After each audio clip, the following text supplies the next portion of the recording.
Bill Connolly coming back.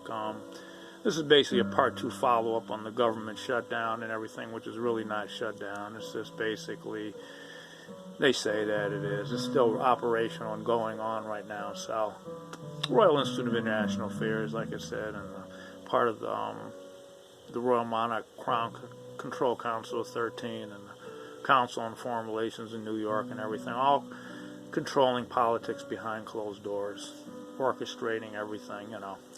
Anyway, let's get on with the video a little bit. I gave a little bit of a synopsis on my opinions and what I believe is going on, and we also heard about what was going on with the incident in Louisiana and the stuff in New York, the plasma experiments they were doing in New York, and the DW attack that happened in Louisiana, which is basically, I believe, possibly the TR-3 was flying through, possibly through this part of Louisiana, and the TR-3 uses a toroidal reactor, plasma-based mercury reactor system, and I believe that this is one of the craft that was actually causing the wind to come through. It uses basically a very, very strong gravity field. It has a superconductive plasma field that it generates through these like plasma-filled accelerator rings,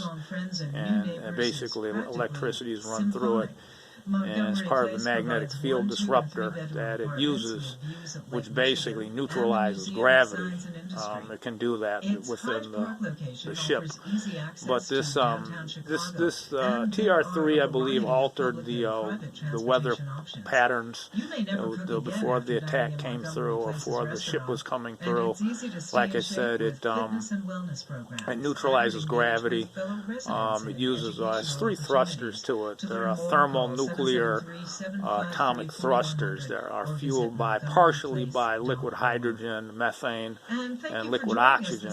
And like I said, this toroidal field, this mercury thing, spins at about 50,000 RPMs, and what it does is it's a superconductive reactor, and what it's doing basically is altering gravity, causing a real strong superconductive plasmic field that alters gravity most of all. And I believe that also affected the weather conditions around Kenner, Louisiana, before it happened, because there was a lot of weather. There was nothing, storms coming in, so I believe this had something to do with it.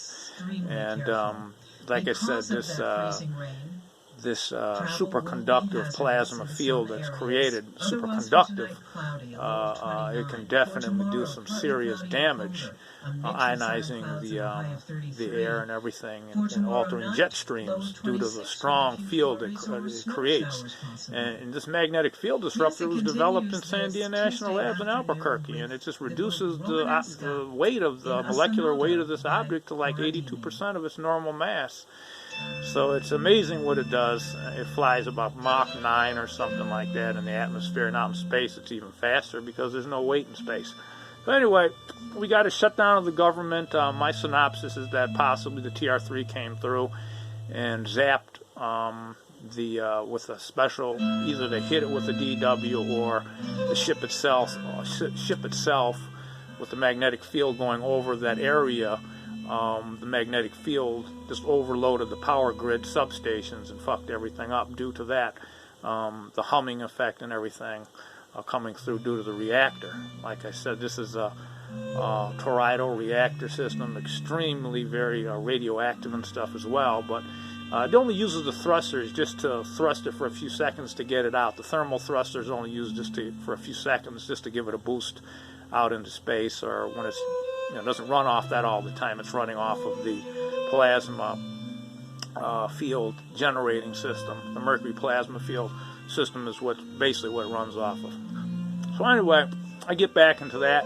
Also, I want to talk a little bit about what happened also in the New York thing, which was also, I believe, not a DW. It was actually what we call I think it was a gamma radiation. It was some type of a gamma radioactive material was released through the atmosphere from either an experiment, plasma experiment they were doing, and was releasing gamma photon energy into the atmosphere, not through Proteus, through the I was talking about Proteus. I don't think it had anything to do with it. I believe it's more likely due to the huge blast that was coming in through space, and I can't say where it came from, but it was artificial, this gamma thing, and it basically just overloaded the substations and stuff. And was it sabotaged? Yes, it was sabotaged through an experiment that we're doing with advanced plasma, that they were doing the advanced plasma experiments with gamma radiation they were doing. And was it coming from a ship, or was it coming from a satellite? Probably not.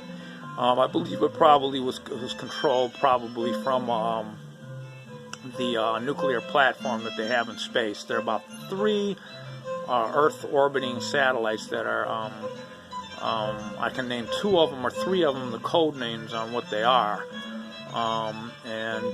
One is, I'll name it in a different video, but they have code names that they use for these direct energy weapon satellites, and they're also part of the weather monitoring satellites they use. But I'll name them in a different video and stuff. Snow White was one of the satellites, I believe. Was one of the DW satellites that was used, that's orbiting the Earth right now.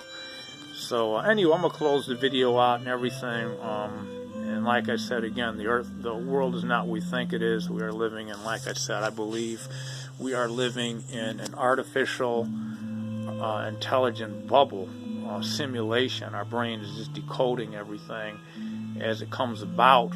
I told in my other videos, I explained the world probably did come to the end in 2012 due to the corona mass ejection that happened. The Mayan calendar ended in 2012, but this also, the world probably did end, and supposedly this mass ejection, the ETs moved this mass ejection away from Earth, and it didn't happen. We basically were saved. It was supposed to end in 2012, but like the CME basically was averted away by, actually SDI had something to do with it. It carried the direct flare away from the Earth's magnetic field, is pulling it into it. So that's what happened with that. People were wanting to learn more about it. So a lot of stuff happening. Like I said, I talked about Proteus in some of my other videos at the National, I was talking about not the National Reconnaissance Office, but the National Geospace Intelligence Agency has a lot to do with it. They were created in 2015, but they've been around under a different name for quite some time. Some people say they're the NRO or whatever, but they've been around for a while. Proteus is an amazing platform in space, and I don't believe it has anything to do with what was it I was talking about, the other orb, not the orb, but the Dyson sphere is a separate thing from Proteus. Proteus, I believe, is run by the Cabal. The Galactic Federation of Lights and the military are connected pretty tight.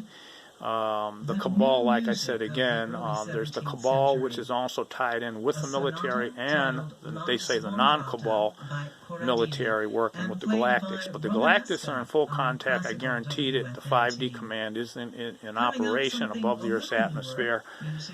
They are cloaking.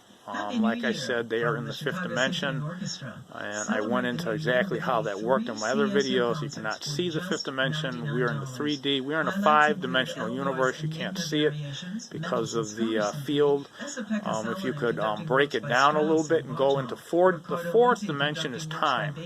Right above time is the 5th dimension, and if you could see time, you could see the 5th dimension. You would just see basically a spinning toroidal spinning sphere, 360-degree spinning. You would see the energy field that was created in 5D. It just spins around like that. Anyway, I'm going to sign out a little bit. That's what's happening in 5D. You can't see it at all due to it vibrates at a different rate, but you can see the toroidal field spinning around 360 degrees. And when it's spinning at 360 degrees, it's emitting time waves, and it's also affecting the 4th dimension. To get to the 5th dimension, 4th dimension has to be altered, and that's time, and that gets to the 5th dimensional fields of reality in the 5th dimension, which we cannot